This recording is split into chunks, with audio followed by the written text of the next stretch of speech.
भाई जरा माइक्रोस्कोप की तरफ को चलो। तो आपके पास एक कंपाउंड माइक्रोस्कोप का बड़ा शानदार, माइक्रोसॉफ्ट नहीं बोला मैंने, माइक्रोसॉफ्ट बोला है। अबे यार, कंपाउंड माइक्रोस्कोप की बात चल रही है।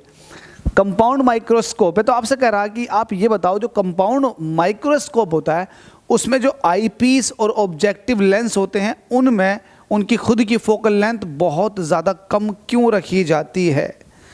तो आप मुझे एक बात बताओ, आपका ऑब्जेक्टिव क्या, माइक्रोस्कोप से किसी भी माइक्रो ऑब्जेक्ट की इमेज को बड़ा करके देखना। तो बड़ा करने का मतलब होता है मैग्नीफाइंग पावर बहुत ज़्यादा।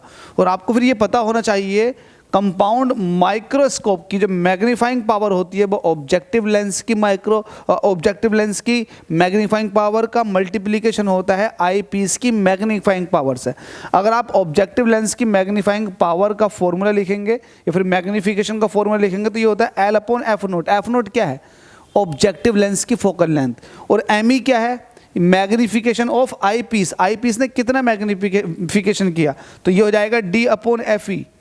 अब आप एक बात बताओ, इस पूरे फॉर्मूले में आपको क्या ये नहीं दिख रहा कि जो ये मैग्नीफिकेशन है, ओवरऑल मैग्नीफिकेशन जो है वो फोकल लेंथों के इन्वर्सली प्रोपोर्शनल है। इसका मतलब फोकल लेंथ जितनी ज़्यादा कम होंगी उतना ही ज़्यादा आपको मैग्नीफिकेशन मिलेगा। तो मुझे मैग्नीफिकेशन ज़्यादा चाहिए कंपाउंड माइक्रोस्कोप से, तो मुझे फोकल लेंथ को कम रखना ही पड़ेगा।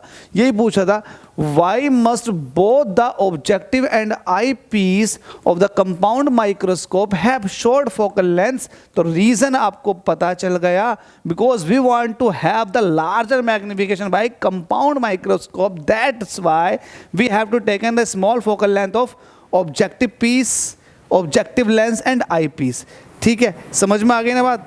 ये था इसका सबसे बड़ा रीज़न। और देखो CBSE ने इसको पूछा भाई, पूछा और फिर से पूछेगा।